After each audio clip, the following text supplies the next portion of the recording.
Thank you. Hey, I think bios sometimes are only for your mom to read, that you write them that way so your mom goes, yay! So I am proud to say that I'm the board president for the Community Transportation Association of America. So how many of you are members of CTAA? Good. Good, good, good. That means we need to recruit everybody else in the room. That is awesome. And Taylor is right back here from CTAA. You guys will hear from her tomorrow morning. But it's a great national organization that gives particularly small urban, rural, community transportation, tribal transportation, gives you a voice in Washington, D.C., but also provides so much in the way of technical assistance and expertise. I think that you guys could not go wrong if you looked at ctaa.org. So with that, I'm usually pretty good with electronic stuff and with all the things that we're doing, but this is a little bit different system for me. How many of you have ever tried to get a grant and it just plain failed? You just didn't get that grant. How many has that happened? So the rest of you have gotten all of your grants funded? Every application that you put in? Okay, so have you ever come out of the process of putting together a grant application and you thought you did a great job on it and you left going, what in the world? Why did I not get chosen, but somebody else in the state did, or nobody in our state got funded? How many of you had a great relationship with your local officials, your elected officials, your business community? Raise your hand. Business community. How about people like the dialysis centers and the hospitals? Do you have a great relationship with them? And so you guys don't have any good relationships at all, is that right? We have great relationships with all of our every city. We're from Utah. Okay. Oh, okay. All right. Good. Now I get it. Now I get it. How many of you have great relationships with your grantees? Awesome. Okay. All right. I think I've got everybody in the room going. See, I'm after lunch, and that's kind of a tricky time. But what we're going to be talking about is this topic of telling your transit story and how you connect the dots about data, about, and it sounds really boring, but it's not. I've got some great examples. How you make transit speak about the people that you serve, as opposed to just, hey, we go from point A to point B, or we provide the transit service. Well, what does all of that really mean, and how can you make it more meaningful? So let's take a look at a couple of things. There's 4 reasons here that I came up with why you need to tell your transit story. So it can be funding, community support, you want to increase ridership, or add new service. What are some ideas that you have about why you want to, why you might need to tell your transit story? You need, I did it for, I needed volunteers. You need volunteers, volunteer drivers? Yep. Okay, all right, good. How do you get those? Where do you go to do that? Yeah. Well, I started with my family. Okay. Family's good. Family's good. And then it's just word of mouth. Okay. And we did post on Facebook. And, so it just really word of mouth is what. Okay, And good. then, and the Tulla County worked with UDOT, with Jason Green, and who made a video of all my volunteer drivers. So he did a video with the volunteer drivers, and he did a video, the same video with the riders, and how that affected each other's lives. And that was awesome, and it took off, and it helped a lot. So thank you, Jason. That's really, so where's Jason? Here he is. Right, oh, Jay, okay, so you did all of that for them, yeah? Yeah. I didn't realize that it had that much of So I'm going to show you another project here in a minute that's very similar to that, that might give you even some more ideas. Or how long ago was that he did So that that? was probably 8 years ago. Okay, all right. All right, good. I'm glad to know that. And you guys, when we get to that part, keep your eyes on Jason, because that'll be awesome. Okay, so why else might you need to tell your transit story? Funding for a new bus. Funding for a new bus, exactly. Why else?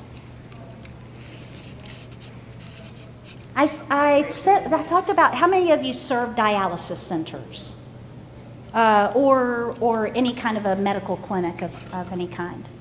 Okay, so a new medical clinic comes into town, a new dialysis center, a hospital opens up, or you just have a hospital in your area, or some kind of clinic that you need to serve.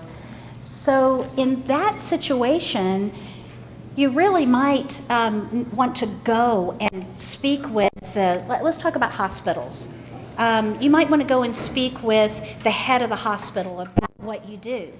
But here's how you want to do it, and it's all in how you tell the story. So you have a hospital, and I don't know if you know this, but there's something called a readmission, I'm going to call it a fee or a tax, and this is how it works, for lack of a better word for it, fee or tax. This is how it works. If a person goes into the hospital and say they have Medicare, they pay their first day, the person pays their second day, and the government picks up the rest of it. They go home, and they need to get back to the hospital, or they need to do follow-up care, wound care, or they need to do physical therapy. So if they can't get to those places because there's not transportation, and that person within the first 30 days gets readmitted to the hospital, that hospital is responsible for now paying 100% of that person's next hospital stay. Did you guys know that? And so every hospital has a readmission rate. They want it to be low. They're usually very high. And if you can go in and show a hospital how they can lower their readmission rate by partnering with you, then you've got a win-win there. Because that speaks their language, but then you're providing the kind of transportation that the community needs. Hopefully that's okay. So that's another idea. Let's keep moving here. So how do you currently tell your story? What methods are you using? Anybody? And how many of you are with a transit agency or a transit provider of some kind? Okay, how many of you are with a government agency? So that's the majority of you that do not provide, and you don't provide transit, So correct? I do, I manage UTA buses, but that's just one section of what I do. Okay, And then, so I'm a county employee. Okay. So I do the transportation for the county. Okay. We have senior transportation, we have the on-demand transportation we do. Okay. Got the UTA buses, and we have a Salt Lake medical shuttle that we do for the seniors and persons with a disability. good. And I'm sorry I'm so far up here. I'm probably going to come down there in just a second because I feel kind of goofy up here. So what else do the rest of you do? Because I'm trying to figure out. You're with ODOT, I mean with UDOT, and some of you provide transportation. So what do some of the others do? I'm one of the regional representatives. I'm the mobility manager, so I work with individuals to help them find transportation, and everybody, Okay. and all the organizations, for instance, that do offer that transportation, working to help with coordination and collaboration to make sure those are connected and that we can all work together to fill in those gaps in between. You have that's a great job and very important if we can't coordinate, then we shouldn't be in the business, right? So how many of you, what do some of the others do in the room yes, sir? We have a day program for adults with multiple disabilities. So Okay. we transport in about 30 adults every day to and from the facility. Okay, so you provide transportation service. How about you? Gosh, I'm in a very unique situation here because up until about 4 weeks ago, I was actually a planner on the UTA side, on the commuter side. Okay. Rail, so overseeing the front runner. Okay. And so my hand didn't go up simply because Tracy and her team did all that for UTA, the grants and so forth. And so there really wasn't too much for a planner to do on that end. I'm with Magnetic Transit right now, is their GM, their DDM, so that's, and so I'm in the learning process right now. Good, good, good. How about anybody else? What are you doing? Yes. Well, City of Ottawa has a new transit service that's 6 months old. And Okay. I'm the transit coordinator for that. Okay. And yeah, it's on demand, transit and fixed route. The thing about the hospital is really important because they have contacted me saying, because they have to pay for their own shuttle, Mm-hmm. if they could help us instead, like take over their shuttle system. That's good. That's good. And you just told your transit story. So how else are you telling your transit story? And you don't have to provide service to have a transit story. I mean, tell me your name. Alyssa. Alyssa just told her transit story as it relates to coordination and what she does to connect everybody together. You just told That's your... what I told the council, the meeting quarterly. Okay. We bring everybody within the county that needs help. They tell me what they need, and I try to get it. And then usually once they get what they want, I don't see them again until they need something, but. Good, good. Okay, so you just told your transit story. All right. So what methods? You're using verbal methods, your outreach to people in the community. How else are you getting your story out? Are you using social media? Do you use flyers, newspaper? Do you put a trolley in the Christmas parade? I mean, how are you guys telling people that you exist? Radio's been one of them. Radio? There's a programming for elderly individuals that tells them about different services. So we've gone on and talked about what we do on that. Good, good. Networking with agencies. Oh, I love that idea, networking. So you get together with other transit agencies and talk about what the needs are in the area or what you're doing. Maybe this is what's working for us, what's working for you. Right, and also helping human service agencies. Good, good. I saw a hand up over here. I was just going to say, I mean, being really visible as the system, I mean, with the buses and so forth. I mean, I often sort of wear, if it's a UTA thing, I would wear my jacket so people sort of ask questions. Okay, so any logo wear that you have. Yeah, your logo wear is awesome. Having a uniform that your drivers or your frontline staff, your supervisors, your management, some kind of identifying look, that's great. Anything else that you're doing? Not so much marketing, but a lot of children have started to use our service, and then they've been promoting it to their parents as well. So grassroots support with the younger generation. Good, Especially good. since they'll grow up with this new service, and maybe in the future they won't need their own car or something like that. They'll grow into it. Great With idea. Younger generation. So yeah, so pushing it out to younger generation, yes. We had the local high school choose us as their charity of the year a few years ago. That's So awesome. they made hoodies, t-shirts with the high school's logo and our logo combined.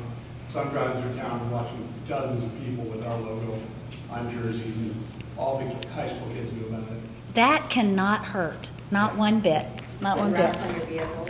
Oh, wraps on your vehicles, okay. And so what kinds of things are you wrapping on your vehicle? Well, so I've done a few different things. So when we was looking for volunteers, we would put magnets on there saying that we was looking for volunteers, what we needed them for. Okay, We put our vehicles in the 4th of July parade. there you go, 4th of July parade, excellent. We've tried everything. We've done everything. Good, good. Well, that's what I want to hear. I love to hear those stories about what it is that you're doing. So we'll do some more of that. So gathering data, I am going to go out of this, pull this up. How many of you are familiar with National Transit Database? NTD reporting. Are you guys familiar with NTD reporting in National Transit Database? So it is one place that your DOTs, for those of you, how many of you provide 5311 service in here, so rural transportation? How many of you do 5310 service? Okay. And how many of you do 5307 service? Okay. And how about nonprofit NEMT kind of service? Okay, all right, good. So not all of the data is in here yet, but if you ever get frustrated with, oh, we have to get this data in here, I want you to see some of the things that that at least for the large agencies that are in here now, smaller agencies, your information is going to come later. So let's look. Is anybody in here from Logan? Oh, are you from Logan?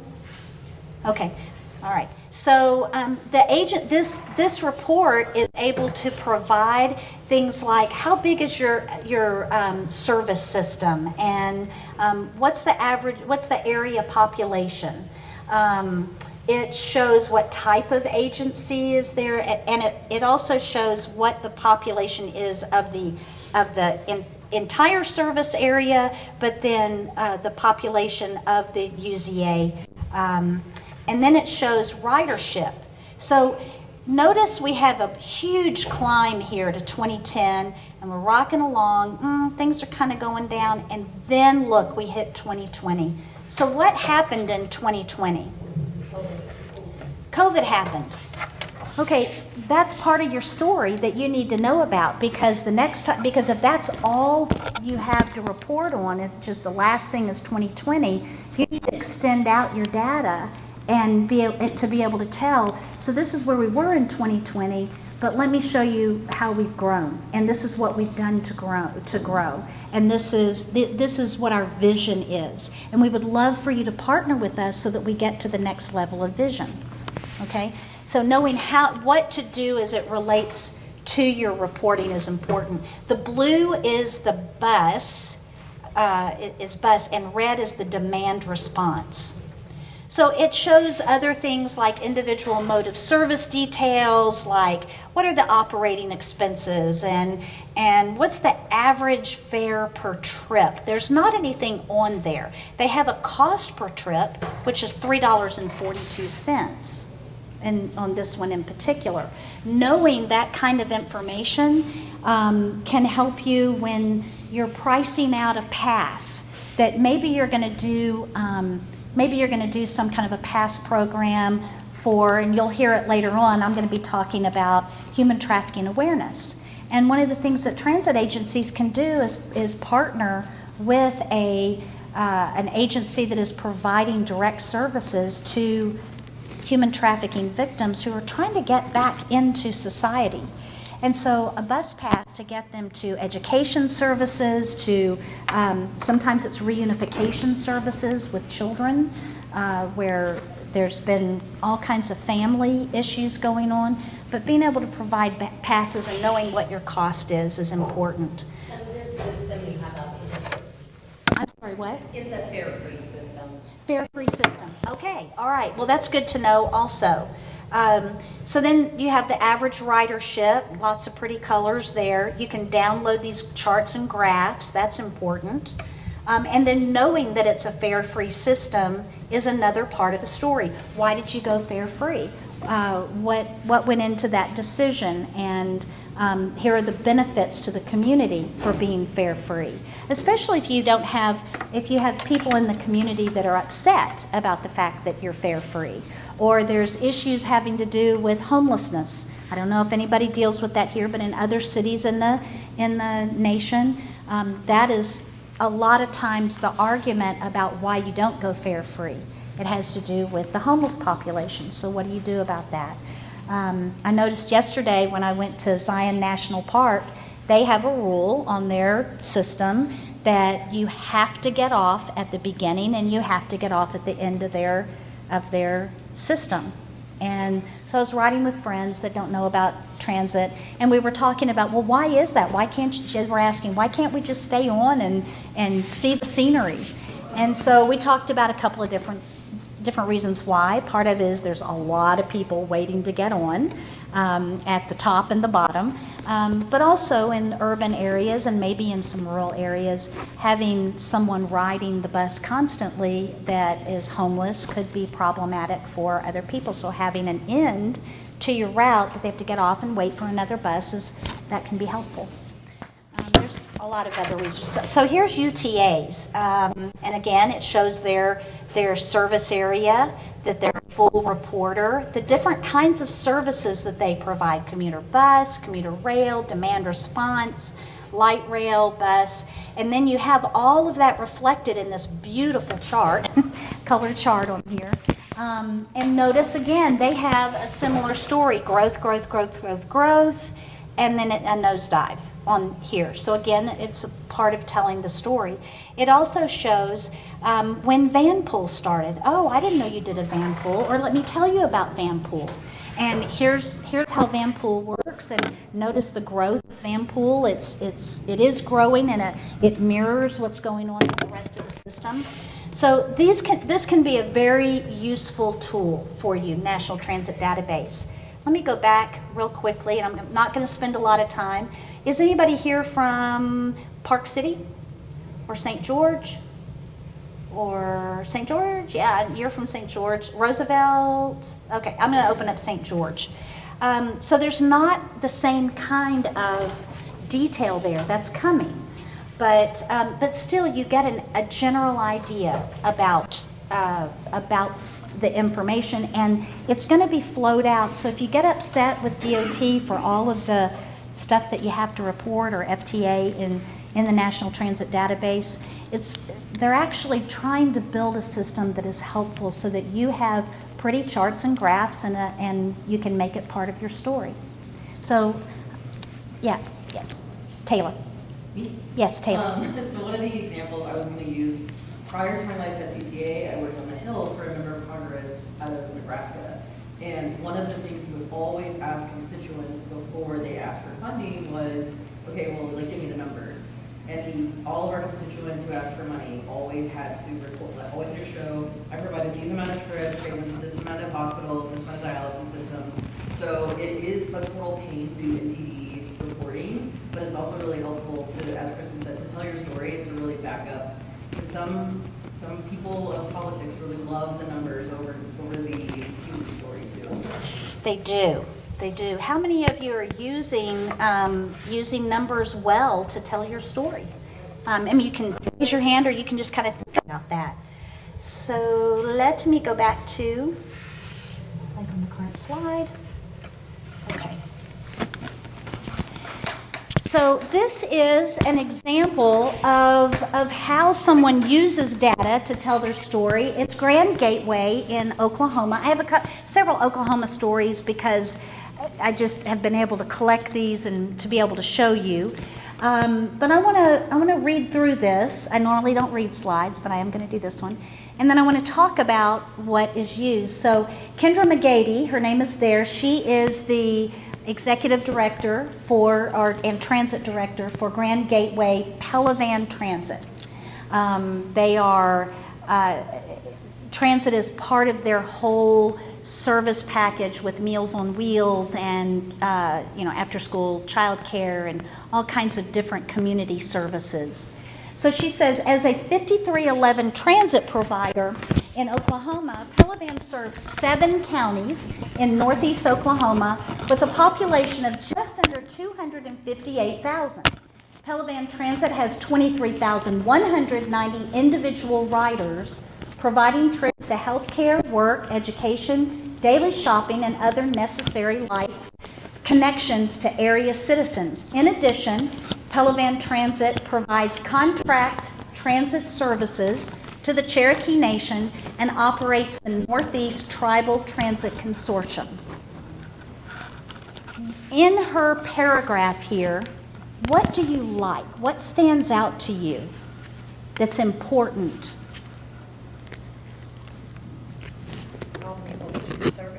All the people that she's serving. And how many people is she serving? 23,190 individuals for Good. So so she's serving 23,000. So what percentage of that is the total population of her service area? 10%. Okay, 10%. So you could look at that 10% two ways. You could say, wow, we're serving 10% of the population in this, and we're serving that 10% of the population in this way. Or what is the other thing that they could say? we're only serving 10% and we have a lot of growth. Will you partner with us to grow? Because we want to grow that 10%. But she's doing, in addition to the 10%, she's doing the Cherokee Nation and the Northeast Tribal Council too, so that would increase her. She is, Yeah. yeah. And she has not included those numbers in her rides, I don't believe. So where are they going? Where are these trips? Go to work, school. To work, to school, what else? Shopping, where else? Quality of life. Oh, see, I love that. Look at the other necessary life connections. Other necessary life connections. I love to talk about it in terms of giving people the option to live spontaneously. You know, when you give people the option to live spontaneously, they're not stuck in their houses all the time. They have a quality of life, or can have a quality of life, because of transit that wasn't available to them before. And then the fact that it includes the Cherokee Nation and Northeast Tribal Transit Consortium, that's really important in Oklahoma. And especially if you're talking to the representative who is a member of the Chickasaw Nation there. Chickasaws are a part of this consortium. This thing is kind of getting in my way. They are part of this whole tribal transit consortium, which is a good story to tell to a state to a congressional representative. You can go in there if you know that he is a member of a tribe, and you go in and you say, look, this is part of our story. You know, finding out. Taylor, you said you were on the Hill. What are some of the things that you need to do before you go on the Hill and tell your story? What are a couple of those things? Good question, a lot of research. So as Kristen knows and has done with us, every year CTA does a Hill Day with our board members, and we go up to the Hill and we meet with their congressional members. And one of the things that I do ahead of time is I make all of our board members a little packet. So for example, we'll use Kendra as an example. I knew Kendra was coming, so I had her meet with tribal transit committee members, or tribal committee members, National Indian Affairs Committee. I make sure all of her representatives she met with, I would know, and then a lot of research to make sure that she knew what she was walking into. So are they anti-transit? Are they anti-funding? Are they really into making better in their transit? So we definitely do a lot of research to make sure that your meetings are successful and appropriate. It's one of the best things to do, so walk in knowing who you're going to be meeting with and what other likes, dislikes. You can see it easily on their websites. They definitely want you to know that information about them. So definitely lots and lots of research. And here's a question. How many of you I'll tell you the question here in a second, so I'm going to ask a question first. How many of you have ever been to one of your congressional offices, whether it's state or it's a federal representative or senator's office? Anybody in the room done that before? So I have one in the room. Okay, that is a really key part of how you get how you can get some of this, what do they call it, congressionally directed funding. Previously known as earmarks. Yeah, previously known as earmarks. Okay, earmarks is the bad word on Capitol Hill, but congressionally directed funding means it's slush money that comes to you that comes to say a congressman, and they're able to direct that funding to projects that they see within their congressional district. If they don't know that the special things that you're doing with transit, then they're not going to know that they need to fund you. So one of the questions that I always ask when I see a member of Congress or a member of the state house or the state senate, really any elected official, it can be a mayor, it can be somebody on the city council, you are serving for the next 2 years, 4 years, whatever their length of time is. What is the one thing that you really want to get done? Or what are the top 3 things that you want to get done? They all serve on a health some kind of a health committee, or they'll serve on a veterans committee, or they'll serve on, I don't know, pick your committee up here.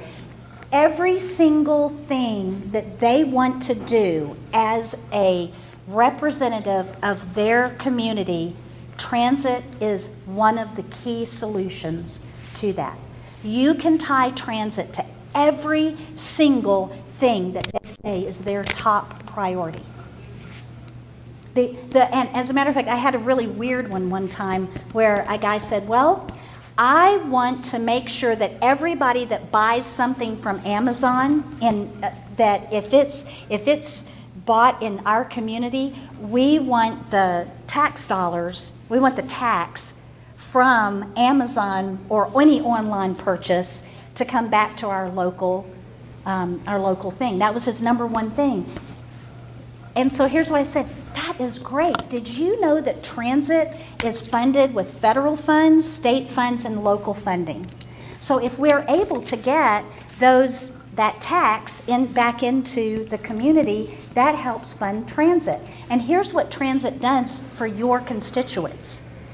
I mean, every single thing that is their priority, you can turn if you know what you do, really, if you know that right off the top of your head. So let's go to another thing. Okay, so this was a handout, and honestly, I am so sorry I left this sitting on the desk at home, but I'm gonna tell you about this, and then I'm gonna send this handout out, because this is Augusta Transit out of Georgia, and they were going to see their representatives on their state hill visit, and so. The CEO there, general manager, he sent me the first draft, and he said, is this okay for us to take? And it was a one sheet, and it just had a bunch of bullets of a bunch of information. And I said, having your transit facts is very important, but that's only one piece of the story. So I said, let's take a look at it this way. I mean, I know you're not going to be able to see all of these things up here. But on one side, he kept all of his transit facts, okay? Things like that they have 9 fixed routes operating, and when the start and the stop time. 617 bus stops. And then he says 525 bus stops and 92 bus stops with shelters. So let me give you that number again. Y'all can write this down. They have a total of 617 bus stops. But he's then saying only 92 have bus shelters. What's the story there? And you're in Georgia, where it's hotter in Christmas Day. Okay? So what is the story? We need funding for bus shelters. Why do you need funding for bus shelters? For comfort and for good health reasons, to support your constituents, to help the people that voted you into office. Okay, so that's part of his story right there. He talks about the passengers that he serves, talks about it in terms of unemployed, low income, lack of driver's license. So all of that tells a story. And then he puts his mission there. So that was the whole back page, which is just fine. But I said, you've got to tell more of your story. Do you have any stories of your writers? Oh, yes. So then in a couple of days, I get the flyer back. And he has found 2 stories from the community, and both stories are prominent people in the community who have used transit for different reasons throughout their lives. Both of them are very different. One is a work-related one, school and work-related, and the other one is a gentleman who used it because he was in a wheelchair and needed to get to and from places. But it talks about his work and the fact that he wasn't. The story was less about him being in a wheelchair and more all of the work that he did in the community as a volunteer and as a apparently he was really well known by the different political parties because he had a very strong voice in the community. He was a very big advocate for transit. So anyway, he put this flyer together, and it was a winner there at the, and he had it, all of his facts right there in front of him, and he had a really nice leave behind when he was finished. So the Climb Ride program. This is a project that came out of Oklahoma City. It came as a result of initially because the Arnall Foundation, who is, they're just a funder to different projects in the state, they said, we have this really big problem as it relates to reunification of children with parents who have been incarcerated and now they've gotten out of prison. And that we want to help shorten the time for reunification. And we want to help shorten the time because for every 2 children that are in foster care from the same family, it costs the state $30,000 a month to support that 2 children from one family. Okay, that's a really key number on this. So they said, what is the one thing that we could do that could help support the most? So they gave a $2 million grant to study this problem, and CTAA was the driver of the grant. Embark at Oklahoma City, they were the ones who took on the project. It was a microtransit type project. All of you know what microtransit is? Okay, so it was a microtransit type project. Yes, you guys do. I heard you talking about it earlier. But they didn't just say, hey, we're going to run a microtransit program. They actually got people to come in and train their drivers on things like human trafficking awareness and trauma, so that they could be informed about what causes people to kind of act goofy or to act not the way that you think that they should act. It was trauma-informed training so that if anybody acted out, the driver would know better how to handle that situation.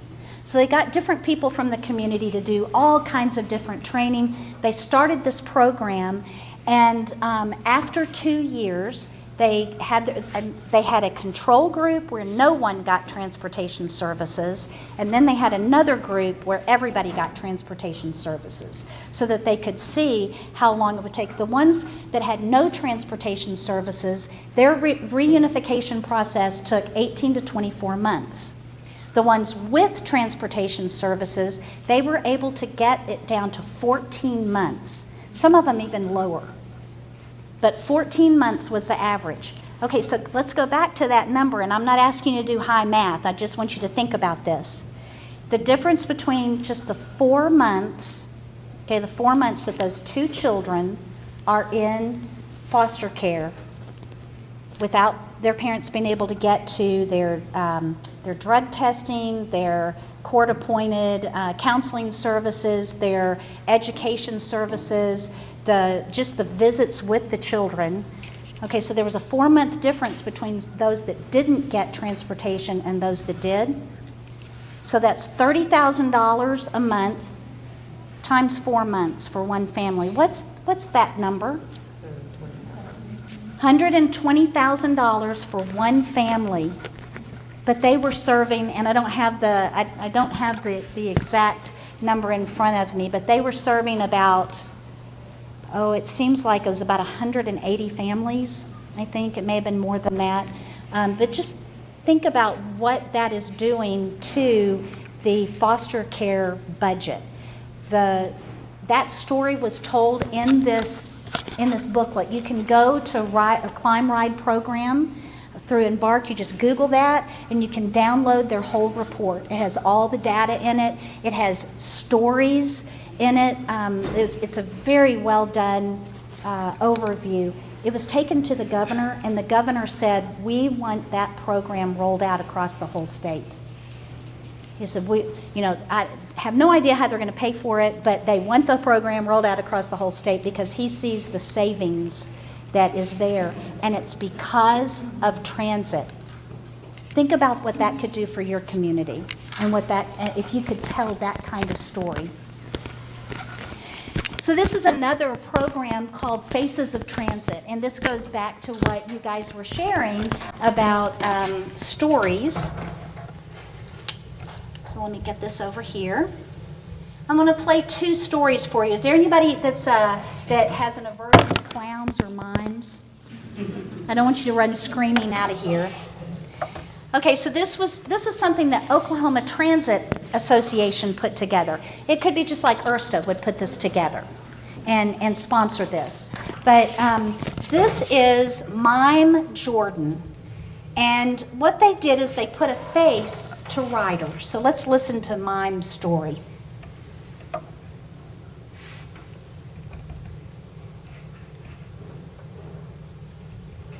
This worked before. Who was in here before? Did you guys see me? I tested it. Rackin' frackin'. Okay, let me do this. It's unmuted. I'm gonna hit play. I think they had a problem with this earlier that they lost the... Okay, so I'm gonna come back to that, okay, because I want to keep moving. The idea here is we have an urban story that's told. This is a really great story. And then there's a rural story that I want to share with you. But having first-person accounts is truly important. Having first-person accounts where they can go in and see the faces and hear the stories and connect it to what... Now remember that little piece that I pulled out about Kendra and Pelivan? That's in there. So you have a story within a story on this one. So we tested the What's it showing you for your audio connection?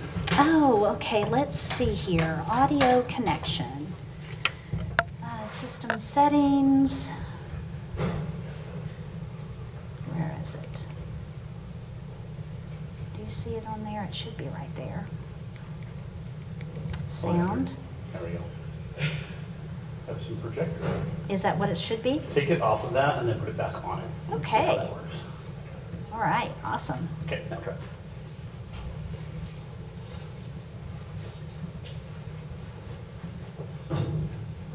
Oh, it wants to go. It wants to.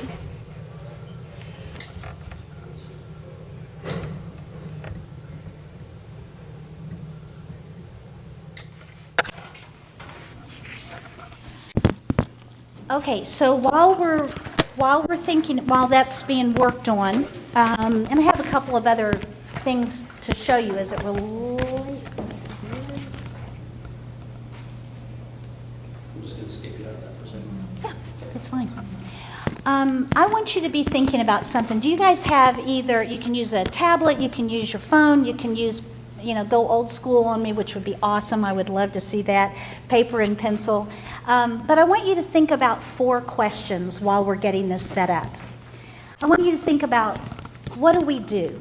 Meaning, what do the organization that I work for, okay, so it doesn't matter if you provide transit service or you provide social services or you provide government, some kind of government, whatever. I want you to think about, what do you do, your organization? So what does it do? The second question is, why does your organization, second question is, how does your organization do it? So what do you do? How do you do it? The third question is, why does your organization do it?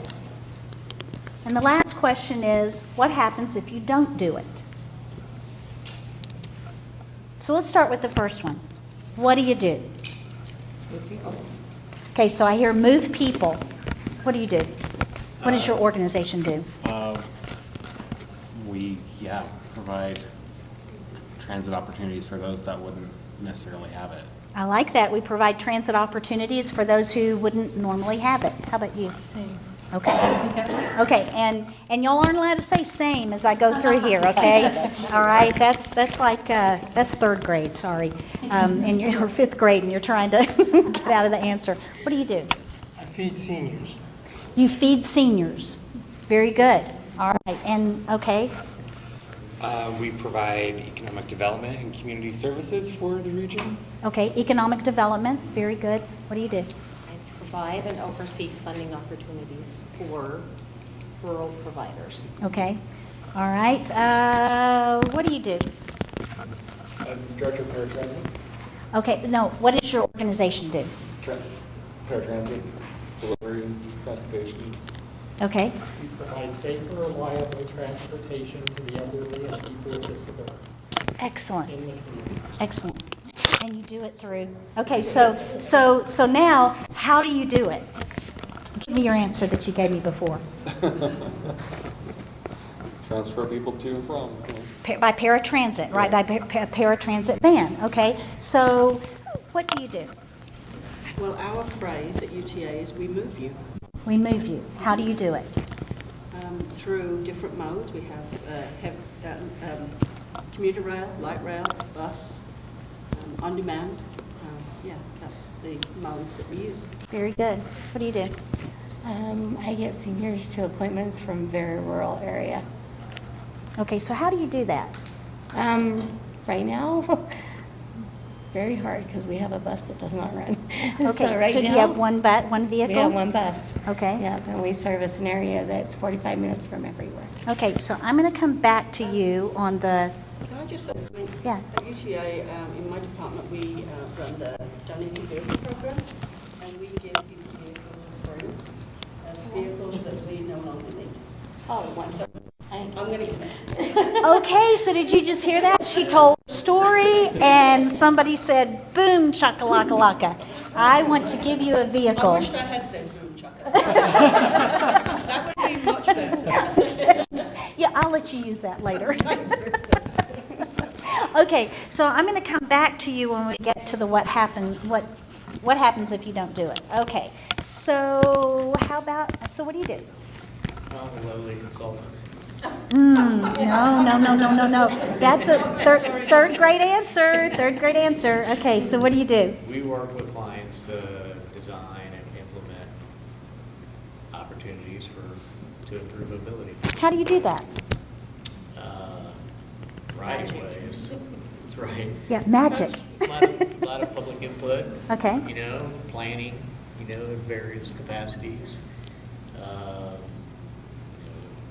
Client interaction, public interaction, identifying needs, gaps, those types of things. and then Very good. implementing them there. Very good. Okay, so you've given us your transit story. You've told us what you do, how you do it. Why do you do it? I enjoy what I do. I like helping people. So you personally like it, and why does your organization do what they do? Because the need is there, the demand is there. The need is there, the demand is there in your community. Yep. Why else do you do it? Why else does your organization do what it does? Yes. Hold on. We need to make sure that we're allowing people to get access to healthcare, to mental health services. Okay, so you do it so that people can have access to health care and services. Okay, what do you do? Aging and adult services. We provide services and resources for seniors to age in place. Okay, so how do you do that? Many different things. I personally do the Rights for Wellness program, so non-emergency medical transportation to seniors. Yeah. And just so that they can stay healthy and remain independent. So that's your why. So that's your why, so that they can remain healthy and stay independent. Okay, so now let's go to, I said, what do you do? And you said, and let's pretend you have a bus.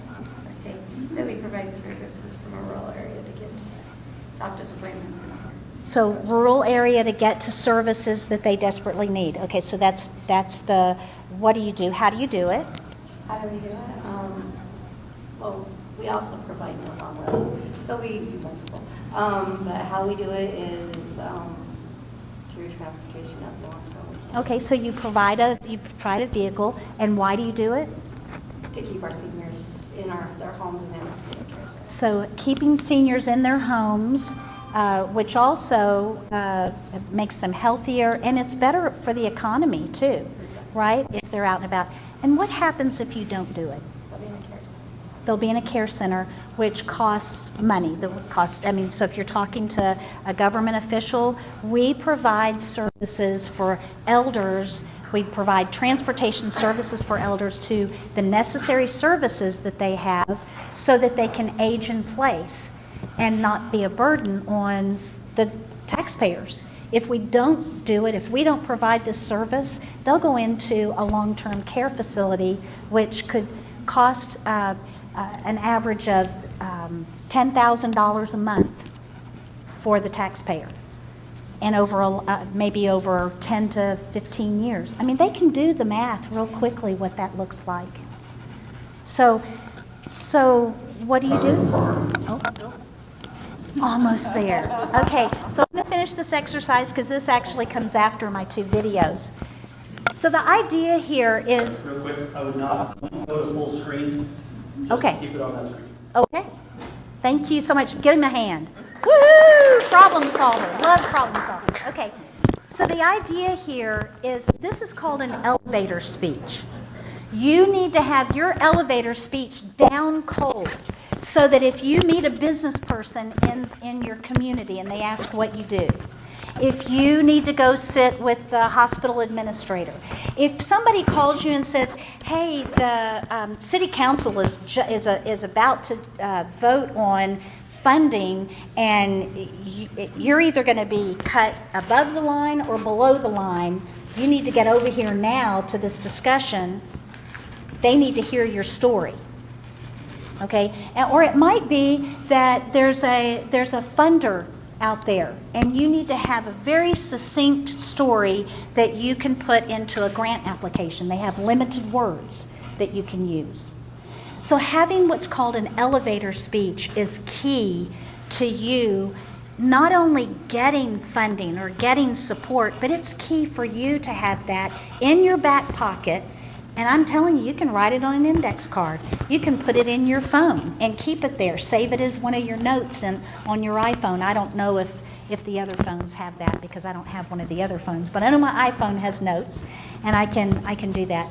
But if you will take time to think about what do you do, why do you do it, how do you do it, what happens if you don't do it, those 4 simple questions, you will feel confident when the Kiwanis Club or the, I don't know, whoever else in the Chamber of Commerce says, our speaker this morning is not going to be here. They had COVID, they're in a blizzard, their plane's late. Does anybody have anything to share for our breakfast meeting or our lunch meeting? What can you do? Y'all do that with me. Do that with me. I've got a story. I have a story to tell right here.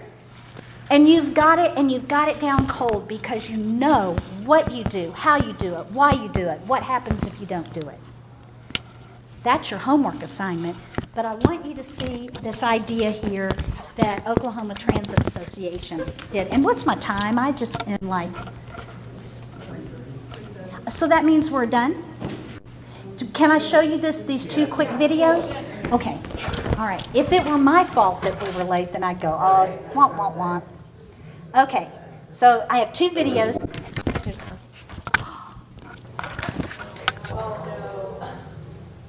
Oh, I'm so sad.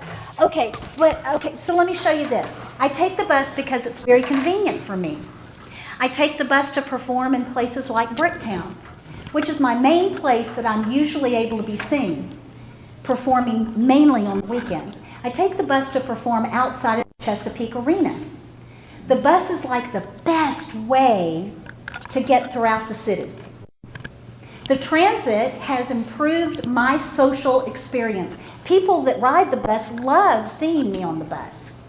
I have an open spirit, so I get to interact with almost any and everybody. I interact with a lot of bus drivers, and they're always friendly. That's probably the most about riding the bus is, well, different types of people I get to see. If I didn't have the bus, then it would be very difficult for me to move around the city like I do now, which is very convenient. In the beginning, I had to like make a name for myself and get out there. But once I did, people were expecting to see me. Not only on the bus, but at those intersections. They were looking forward to seeing me. And so thanks to the bus, I was able to show up. I'm Mime Jordan, and I need public transit to get me to my performance locations. See, he was a mime, so he didn't really talk anyway. So what were some of the things in his presentation on there that you picked up on? Social. What? Social. Social. He wanted to get out and be social. What else did you pick up? Wouldn't be able to do what he was doing without it. Right. He couldn't do, and he's out there working. I mean, he's making money, so he's working in his own weird way, but he's working. You know? What else did you hear him say? Various locations. Various locations. And here's what was effective about the video. And think about showing this again, Chamber of Commerce, Kiwanis, or to an elected official. They were seeing things behind him, where the bus was going in the city. Now, I'm not going to play the rural one for you. Just Google Faces of Transit, and it's Oklahoma Transit Association. And then there's a drop-down menu that shows every single transit agency in the whole state. Every single one of them has a story that has been documented like this.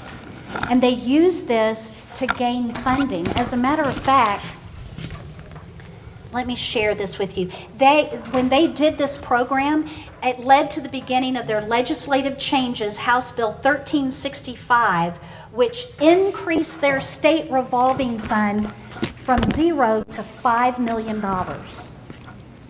This program did that for them because they were able to put faces on the bus, real people in every single community that provided transit. Let me see if there's anything else that has to be told to you at this point.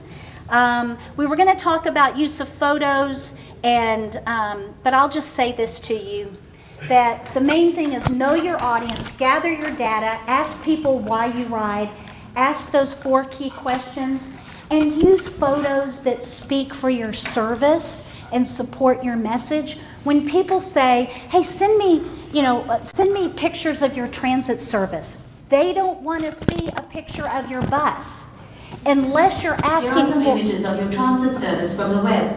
Have a look.